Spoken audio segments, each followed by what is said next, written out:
পরিবারের সাথে প্রতি শনিবার রাত 9টায় মিস্ত্রির পরিবার নিয়ে আসছে আপনাদের কাছে গল্পের আসর।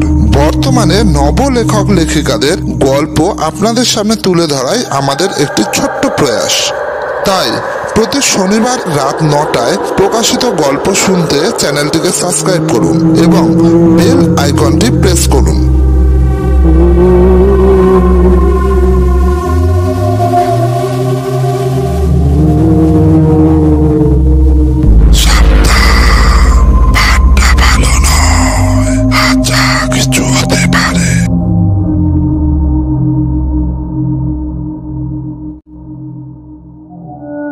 আগের পর্বে আপনারা শুনেছেন অঙ্কিতা রায়ের লেখা গল্প অভিশপ্তের প্রথম পর্ব।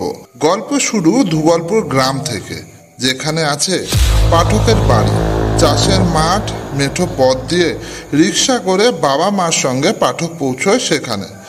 যদিও বর্তমানে পাঠক এখন এখানে থাকে না, এখানে থাকে জ্যাঠা জেঠি, কাকা কাকিমা আর কাকার 2 ছেলে ও জ্যাঠার মেয়ে, যার নাম বিনুদি। এই বিনুদির বিয়ে ঠিক হয়েছে, তবে বিনুদি খুশি নয়। এখানে এসে পাঠক জানে গ্রামে অনেকগুলো খুন হয়ে গেছে। গ্রামের লোকেরা আতঙ্কে সন্ধ্যার পরে বের হয় না বাড়ির বাইরে। এখানকার লোকেরা ভয়ে গ্রাম ছেড়ে চলে যাচ্ছে, পুলিশও ধরতে পারছে না ঠিক কি হয়েছে। এর সাথে পাঠক যোগ খুঁজে পায় ছোটবেলায় ঠাকুমার কাছে শোনা তার পূর্বপুরুষের পুকুর খননের কথা, যেখান থেকে বেরিয়ে এসেছিল একটি দানব ও ওই দানবকে বন্দি করার কথা। তারপরে দুপুরে খাওয়া দাওয়া করে ঘুমিয়ে পড়ে। ঝিমলির ডাকে তার ঘুম ভাঙে। ঝিমলি হলো পাশের বাড়ির মেয়ে, এরা প্রায় সমবয়সী। তার কাছে সমস্ত ঘটনা জানতে চাইল সে। ঝিমলি বলে, চল একটু বেরিয়ে ঘুরে আসি, সূর্য ডুবতে এখনো অনেকখানি বাকি।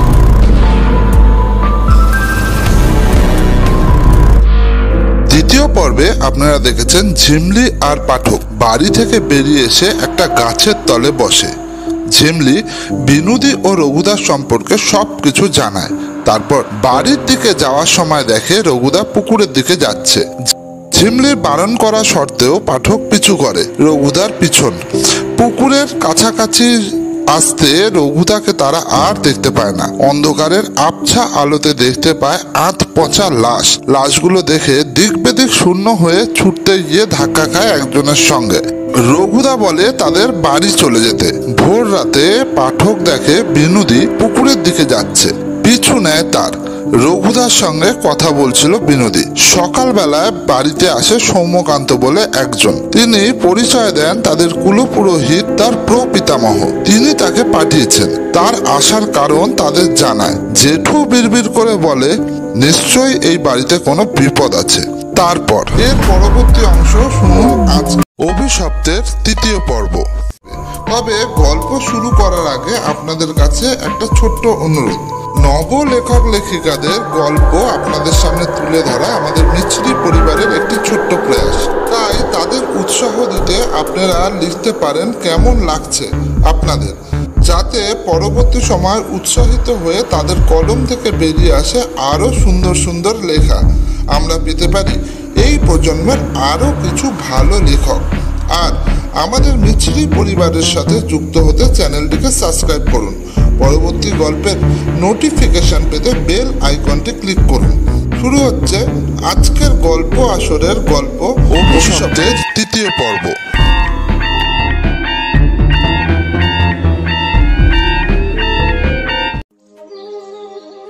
সৌম্যকান্তি স্নানের ব্যবস্থা করতে কাকা ওনাকে ঝিমলিদের বাড়ির দিকে নিয়ে গেল। আমি গেলাম পিছু পিছু। ঝিমলির বাড়িতে যাওয়ার কথা এতক্ষণ ভুলেই গিয়েছিলাম। সৌম্যকান্তি স্নানে চলে যাওয়ার পরে ঝিমলি আমাকে ভেতরের ঘরে নিয়ে এসে বলল, এই ছেলেটা কে রে? দারুণ দেখতে তো। বিরক্ত হয়ে বললাম, ধুর, তোর মুখে যা আসে তাই বলে দিস। যেটা বলতে এসেছি সেটা শোন। যথাসম্ভব নিচু স্বরে ঝিমলিকে খুলে বললাম গতকালের ভোর রাতের সব ঘটনার কথা। ঝিমলি বলল, তার মানে ওরা দুজনেই কিছু লুকোচ্ছে। আসল ঘটনা নিশ্চয়ই রোদে নেই। কিন্তু যাতে অন্য কেউ জানতে না পারে সেই জন্যই সবার সাথে কথা বলা কমিয়ে দিয়েছে। চল ওকে জিজ্ঞাসা করি সরাসরি। সে কি আদৌ বলবে? না জিজ্ঞাসা করলে জানবো কি করে? চল ওর বাড়িতে। আজ সকাল থেকে ও আমাদের বাড়িতেও আসেনি। বেশ, যাবো খেয়ে দে। যখন সবাই ভাত ঘুম দেবে দুপুরে তখন। ওদিকেই প্রথম দানবটা আক্রমণ করেছিল। বাড়ির লোকজন জানতে পারলে ওদিকে যেতে দেবে না।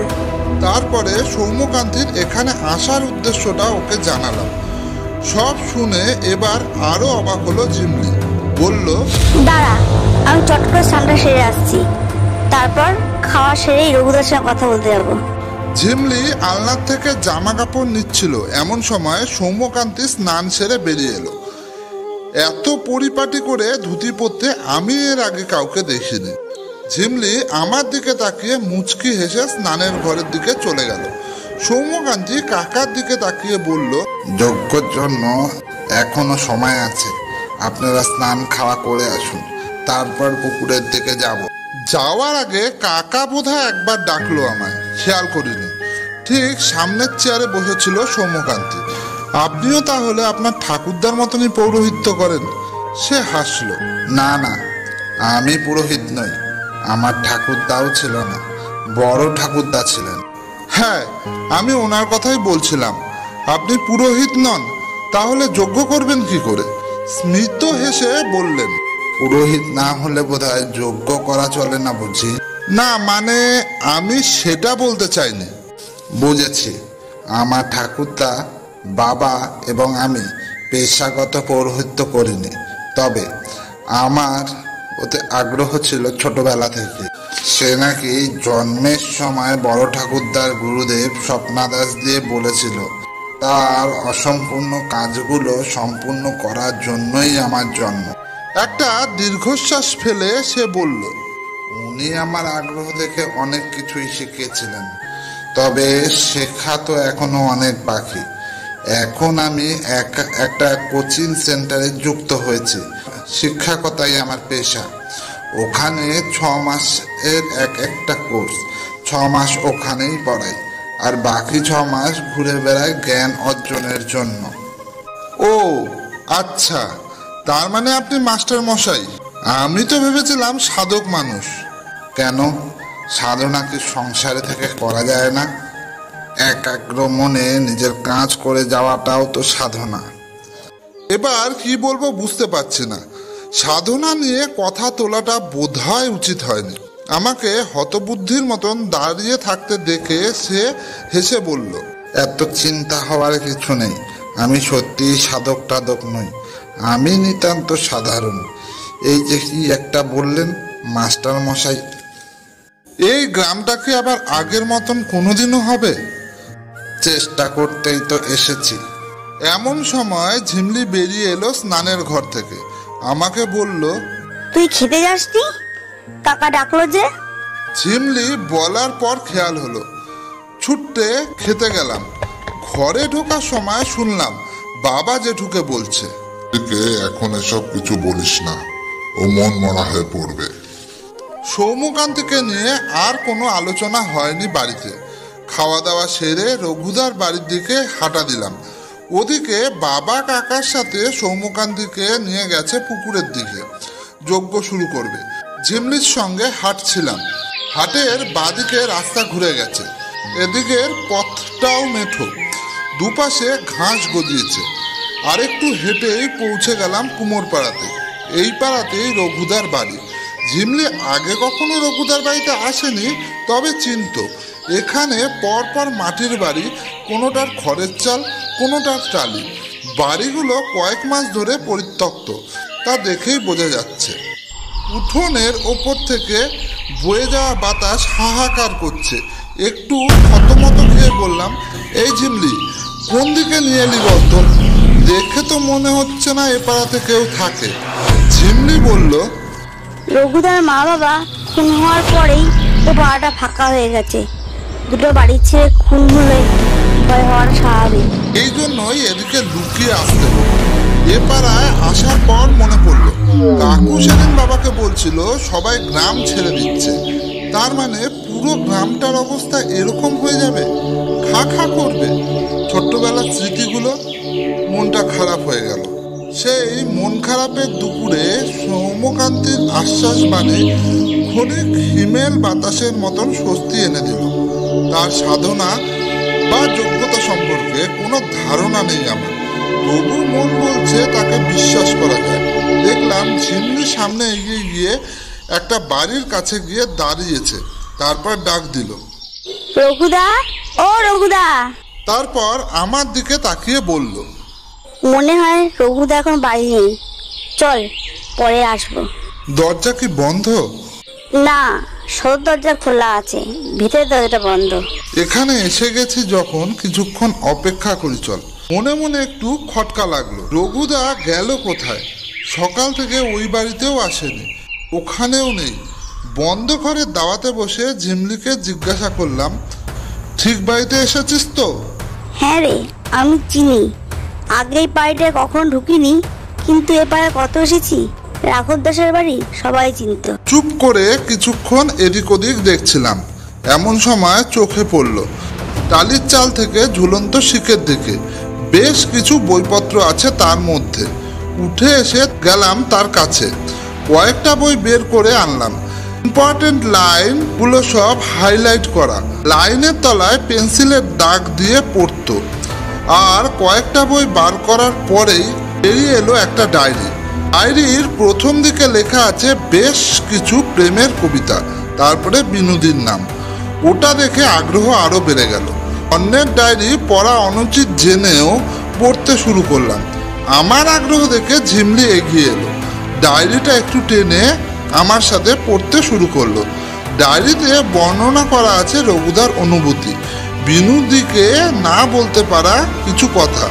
তো এগুলো লেখার সময় ওদের প্রেম শুরু হয়নি। কিছু পাতায় এইসব লেখা আছে, তারপরে বেশ কিছু পাতা ফাঁকা। পাতা উল্টাতে উল্টাতে হঠাৎ চোখে পড়ল, লেখা আছে আজ আমি অনাথ। এই হয়তো নিয়তি, দোষ হয়তো আমারই। ছেলেবেলায় পড়েছিলাম লোভে পাপ পাপে মৃত্যু। সে কথা যে কতটা সত্যি কালকে তার নিজের চোখের সামনে দণ্ডায়মান মৃত্যুকে দেখে বুঝেছি। গতকাল ঘটে যাওয়া ঘটনা আমি কাউকে বলতে পারছি না, পারবও না। তাই লিখে রাখছি যাতে এই অশান্ত মনে ক্ষণিকের শান্তি পাই। গতকাল বিনু কাঁদতে কাঁদতে ছুটে এসেছিল আমার কাছে। তোর বাড়ির থেকে বিয়ের জন্য কথাবার্তা বলতে শুরু করেছে। এই অবস্থায় যদি আমি ওকে নিয়ে পালিয়ে বিয়ে না করি তাহলে ও গলায় দড়ি দেবে। সব দিক ভেবে একটা রাস্তা খুঁজে পেলাম, বিনুকে নিয়ে পালাবো। কিন্তু ভাগ্য সহায় হলো না। পালাতে গিয়ে বুঝলাম গ্রামের লোকজন আমাদের পিছু নিয়েছে। ভয়ে আমরা দুজনেই পুকুরে ঝাঁপ দিলাম। মরতে হলে একসাথে মরব, কিন্তু মরলাম না। সাঁতার জানা মানুষ ডুবে যায় না। তারপরে পুকুরের গভীরতা ছিল খুব কম, গভীরতা অনুযায়ী ওটাকে ঠিক ডোবা বলাও চলে না। গ্রামের লোকজন এসে আশেপাশে ঘুরে কাউকে দেখতে না পেয়ে পালিয়ে গেল। জলাশয়ের বিশেষ কাছাকাছি কেউ আসেনি, তারা চলে গেছে দেখে যখন জল ছেড়ে বেরিয়ে আসতে যাব তখন অনুভব করলাম পায়ে একটা কিছু আটকেছে। বিনু সেটা ছিঁড়তে জলে ডুব দেয়। এর থেকে শেকল খোলার সঙ্গে সঙ্গে একটা সুরঙ্গের মুখ দেখতে পেলাম আমরা। তার ভেতরে হালকা সূর্যে আলোর মতন কি যেন চকচক করছে। চুমকা কানের কাছে একটা ঘ্যাস ঘ্যাসে গলায় শুনতে পেলাম, আমার নিরাকার অভয়কে যে আকার দেবে এই রত্ন তারই হবে। কথাটা কে বলল বুঝতে পারলাম না। তার আগেই দেখলাম বিনু সুরঙ্গের মধ্যে ঢুকে পড়েছে। বেশ কিছু সোনা দানা মণিমাণিক্য নিয়ে বেরিয়ে এলো সে। আমাকে বলল অর্ধেক বাড়ি নিয়ে যেতে, বাকিটা সে নিয়ে গেল। আজ পালালে খুব সহজেই ধরা পড়ে যাব আমরা, কারণ সবাই সন্দেহ করছে। তাছাড়া একসঙ্গে দুজন নিরুদ্দেশ হলে বিনুর বাড়ির লোকজন বুঝতে পেরে যাবে আমার নাম। তাই সিদ্ধান্ত নিলাম আমরা নিজেরাই নিজেদের বাড়িতে ফিরে যাব। এই ধনরত্ন বেচে টাকা সংগ্রহ করতে পারলে পালানো সহজ হবে। সেদিন বিনুকে কেউ ধরে নিয়ে যায়নি, আমরা স্বেচ্ছায় নিজেরা নিজেদের ঘরে ফিরেছিলাম। সে রাতে এসে সোনাদানা আমি চিলেকোঠার ঘরে লুকিয়ে রেখেছিলাম। হঠাৎ রাতের বেলা মায়ের চিৎকারে ঘুম ভেঙে গেল। বেরিয়ে এসে দেখলাম চোখের সামনে দাঁড়িয়ে আছে একটা অতিকায় দানব, আর ঠিক তার সামনে পড়ে আছে মা বাবার ক্ষতবিভক্ত দেহ। ভয়ে হতবাক হয়ে পাথরের মতন দাঁড়িয়েছিলাম। দানবটা সন্তর্পণে উঠে গেল চিলেকোঠায়। হয়তো আমায় দেখতে পায়নি। তার মুখ বিশাল কুমিরের মতো, শরীরটা মানুষের মতন। আমি তার পিছু পিছু গেলাম চিলেকোঠায়। দেখলাম সে আলমারি ভেঙে মুখে পুড়েছে সন্ধেবেলায় আনা ধনরত্ন। খাচ্ছে না সেগুলো মুখে জমিয়ে রেখেছে। দরজার পাশে রাখা হুড়কো দিয়ে তাকে সজোরে আঘাত করতে যাব এমন সময় তার লেজের আঘাতে ছিটকে পড়ে গেলাম। হাত থেকে ছিটকে পড়ে গেল হুড়কোটা। দেখতে পেলাম সেই মূর্তিমান বিভীষিকা ধারালো নোকের থাবা তুলেছে আমার ফালা ফালা করে দেবে বলে। ছিটকে পড়ে পায়ে খুব আঘাত লেগেছিল। আমি মারতে পারলাম না। চোখ বন্ধ করে অপেক্ষা করছিলাম তার। কিছুক্ষণ পর তার সাড়া না পেয়ে চোখ খুলে দেখলাম সে নেমে যাচ্ছে সিঁড়ি বেয়ে। আমাকে কেন হত্যা করলো না তা বুঝতে পারলাম না। পায়ের যন্ত্রণা সামান্য কমতে যখন নিচে নেমে এলাম দেখলাম উঠোনে লোকে লোকারণ্য। মা বাবার ছিন্ন ভিন্ন দেহ পড়ে আছে সেখানে। প্রাণের স্পন্দন সেখানে আর নেই। ভয় আর রাগে দিক বেদিক শূন্য হয়ে ছুটলাম। কজন লোকজন বলতে শুনলাম তারা এক বিশাল দৈত্যকে পুকুরের দিকে যেতে দেখেছে। ছুটলাম সেদিকে। খেজুরের বনের কাছে গিয়ে দুটো রত্ন চোখে পড়লো। তার মানে দানবটা এদিকেই গেছে, পুকুরের সুরঙ্গে ঢুকে গেছে। আবার পুকুরের দিকে যাচ্ছি এমন সময় দেখলাম দূরের রাস্তা দিয়ে কে যেন গ্রামের দিকে হেঁটে যাচ্ছে। তার দিকে এগাতে চমকে উঠলাম। বিনু, আপাদমস্তক ভিজে, জপজপ করছে সে। এত রাতে কোথায় গিয়েছিল? পিছু নিয়ে দেখলাম সে বাড়িতে গিয়ে দৌড় দিল। আমায় দেখতে পায়নি। কালকের ঘটনা ইতিমধ্যে সবাই জেনে গেছে। বিনু লুকিয়ে এসেছিল সান্ত্বনা দিতে। আমি তাকে জিজ্ঞাসা করলাম কাল রাতে সে কোথায় গিয়েছিল। সে কেমন থতমত খেয়ে গেল। বলল কোথাও বেরোয়নি ও। রাতে কিন্তু আমি ওকে স্পষ্ট দেখেছিলাম। আমি দৃঢ় বিশ্বাস ও কিছু একটা লুকোচ্ছে। এখানেই লেখাটা থেমেছে। তারপরের পাতাটা ছেঁড়া। আবার লেখা আছে, কিছু মানুষ সন্দেহজনকভাবে মৃত্যু সারা গ্রামে শোরগোল পড়ে গেছে।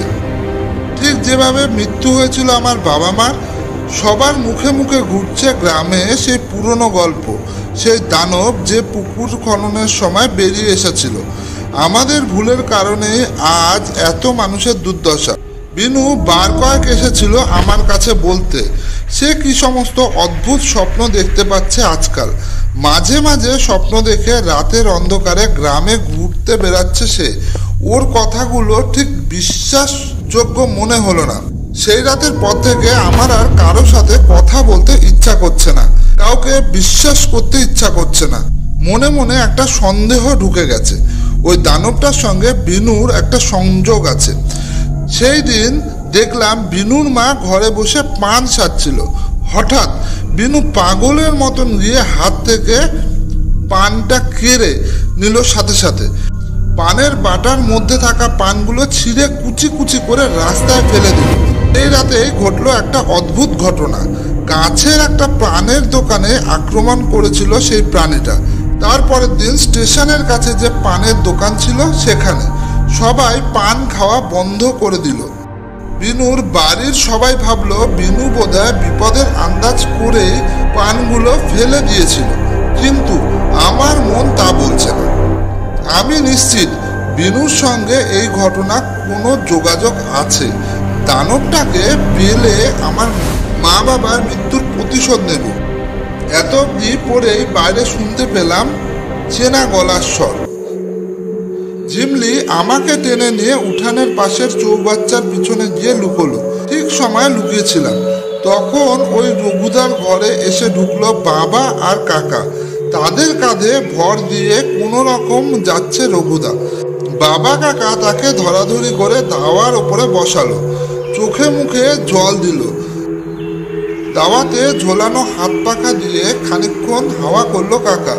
রঘুদা পিছনের দেয়ালে ঠেস দিয়ে বসে আছে, তার মুখ বিবর্ণ, নেতিয়ে রয়েছে শরীরটা। শুনলাম কাকা বলছে, কতক্ষণ পুকুরের পাড়ে পড়েছিল কি জানে। বাবা দীর্ঘশ্বাস ফেলে বললেন, এই রঘু, কি হয়েছে বল না। রঘুদা যেমন ছিল তেমনই শূন্য দৃষ্টিতে চেয়ে রইল। কাকা আবার বলল, না মানে মনে হচ্ছে খুব জোর ধাক্কা পেয়েছে, পুরো ভেবলে গেছে। কাঁধের কাছে আঁচড়ের দাগটা দেখছো না, নিশ্চয়ই দৈত্যটার মুখোমুখি হয়েছিল। বাবা বলল, আমার আগেই সন্দেহ হয়েছিল, তাই তো বাড়িতে নিতে রাজি হইনি, এখানে নিয়ে এলাম। ওখানে সবাই দেখলে ভয় পেত। রঘুদা একটাও কথা বলল না। হঠাৎ বাবার ফোন বেজে উঠল। বাবা বলল, হ্যালো, হ্যাঁ এখনই আসবে? আচ্ছা আচ্ছা, যাচ্ছি যাচ্ছি। তারপর কাকার দিকে তাকিয়ে বলল, বিনুর হবু শ্বশুর বাড়ি থেকে আসছে, কি নাকি জরুরি কথা আছে। দাদা আমাদের খুঁজছেন। এখানে আবার এই অবস্থা, রঘুকে একা ফেলে যাবো কি করে? ওইদিকে সৌম্যকান্তি নাকি নাম ওনার, সেও তো আবার পুজোয় বসবে। সে তো বলেই দিয়েছে সে এখানে একাই থাকতে চায়, আমরা যেন পুকুরের দিকে না যাই, তবে সে শান্তভাবে যজ্ঞটা করতে পারবে। এমন সময় রঘুদা মুখ খুলল, আপনারা নিশ্চিন্তে যান, আমি ঠিক আছি, একটু বিশ্রাম চাই। কথা শুনেই বোঝা যাচ্ছে খুব কষ্ট হয়েছে। কাকা বাবা দুজনেই একে অপরের মুখের দিকে চাইল। তারপর রঘুদাকে সাবধানে থাকার পরামর্শ দিয়ে বাড়ির দিকে পা বাড়ালো। ওদের পায়ের শব্দ মিলিয়ে যেতেই আমরা বেরিয়ে এলাম নিঃশব্দে। দেখলাম রঘুদা নিজের শরীরটাকে এলিয়ে দিয়েছে মাটির দেওয়ালের ওপরে। চোখ মুখ যন্ত্রণায় কুঁচকে গেছে। দেখতে পেলাম তার কাঁধের কাছে ক্ষত। কাছে যেতে বুঝতে পারলাম কতটা গভীর সেই ক্ষত। আমাদের দেখে রঘুদা উঠে বসতে গেল, কিন্তু যন্ত্রণায় কুকিয়ে ওঠার পরে আবার এড়িয়ে পড়ল। আমার দেখে খুব কষ্ট হলো। বাবা বা কাকার উচিত অন্তত কিছু ওষুধের ব্যবস্থা করা, তা না করেই চলে গেল। নিচু শ্রেণীর মানুষ বলে কি এইরকম দায়সারা ভাব? বাবা এমন। আমি ঝিমলিকে বললাম, তুই একটু জল গরম করে দে তো, আমি তো উনুন ধরাতে পারি না। আমি ঘরের ভিতরে গিয়ে দেখি কিছু ওষুধপাতি আছে কিনা। রঘুদার দিকে তাকিয়ে বললাম, ওষুধ আছে? রঘুদা অনেক কষ্টে মাথা নাড়িয়ে সম্মতি জানালো। তারপরে থেমে থেমে বলল, তোরা তোরা এখানে এসেছিস কেন? তোদের ছুট, তোদের তোদের খুঁজে না পেলে সবাই চিন্তা করবে। ঝিমলি নাক সিটকে বলল, এখন সেগুলো তোমার না ভাবলেও চলবে, চুপ করে শুয়ে থাকো। আমি হাত বাড়িয়ে বললাম, চাবিটা দাও। রঘুদা আর বিরোধিতা করার চেষ্টা করলো না, চাবিটা বের করে দিল আমায়। আমি সেটা নিয়ে ভেতরের ঘরে ঢুকলাম। ওষুধ বলতে একটা অ্যান্টিসেপটিক লিকুইড আর টিঙ্কি চালের আয়োডিন ছাড়া কিছুই নেই। গরম জল দিয়ে ক্ষতস্থান ধুয়ে টিঙ্কু চালের আয়োডিন লাগিয়ে ছেঁড়া গামছা দিয়ে বেঁধে দিলাম। আমি আর ঝিমলি কাল রাত্রের থেকে কিছু খাইনি, দেখেই বোঝা যাচ্ছে। চৌকির পাশে রাখা বিস্কুটের কৌটো এনে দিলাম। গ্লাসে করে জল বের করে আনলাম হাড়ির থেকে। রঘুদা সেসব খেয়ে একটু কষ্ট করে উঠে বসলো। তারপর বলল, বিনু কোথায়? আমাদের বাড়িতে।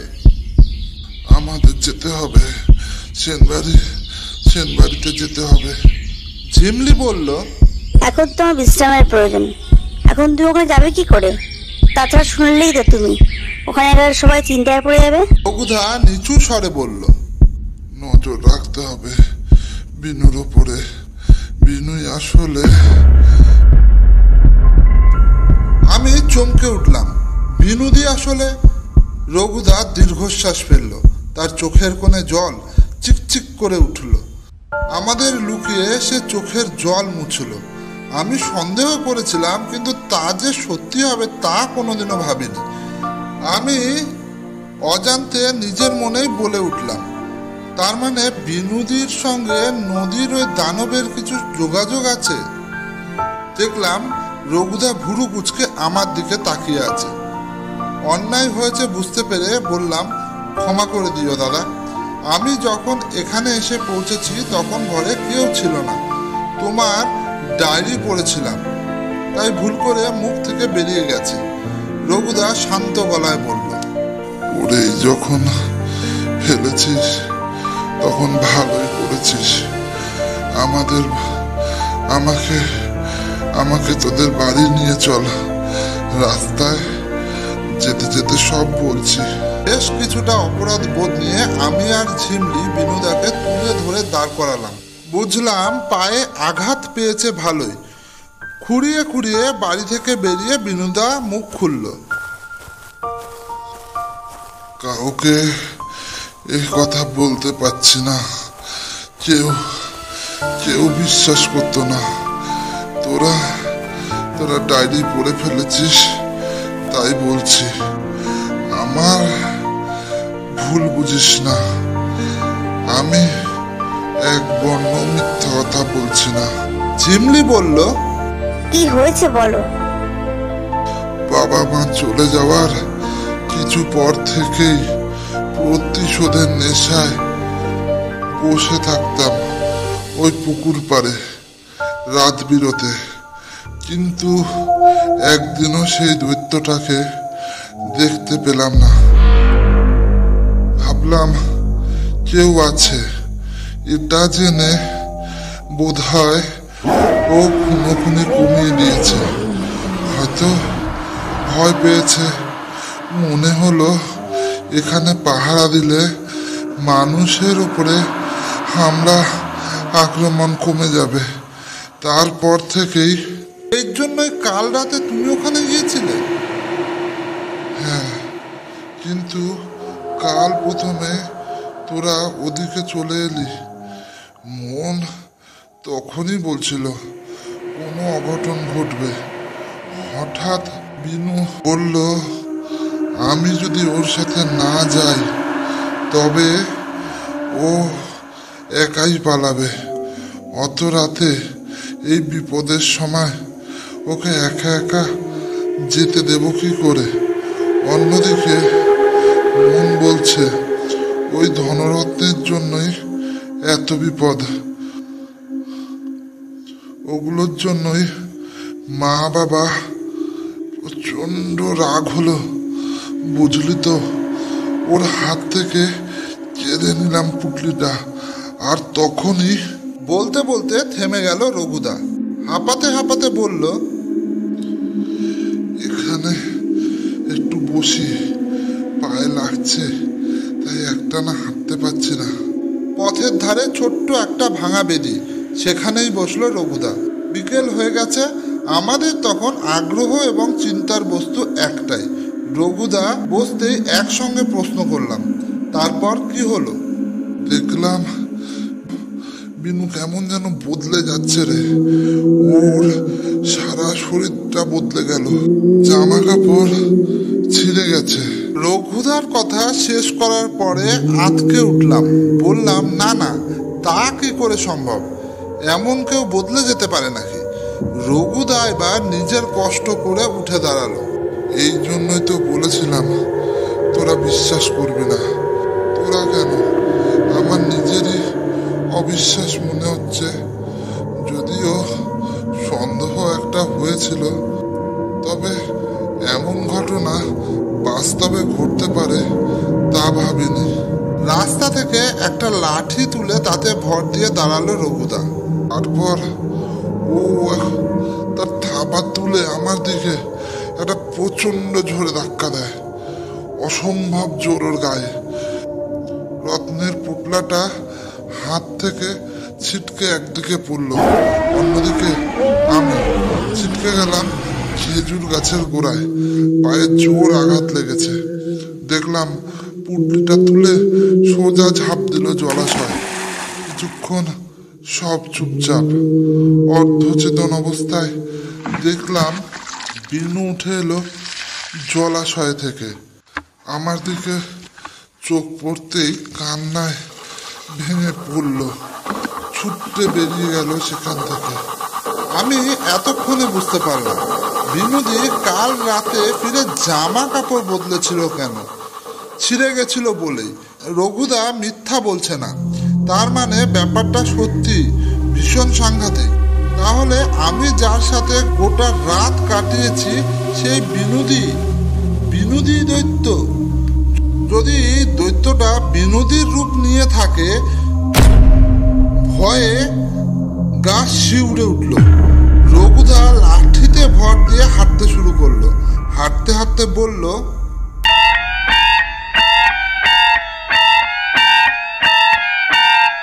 আপনারা শুনছিলেন অঙ্কিতা রায়ের লেখা অভিশপ্ত। গল্প পাঠে জিক এবং চৈতালি বোস। ফিরে আসছি আগামী মঙ্গলবার ঠিক রাত 9টায় অভিশপ্তের অন্তিম পর্ব নিয়ে। ততক্ষণের জন্য ধন্যবাদ। সবাই ভালো থাকবেন, সুস্থ থাকবেন। শুভরাত্রি।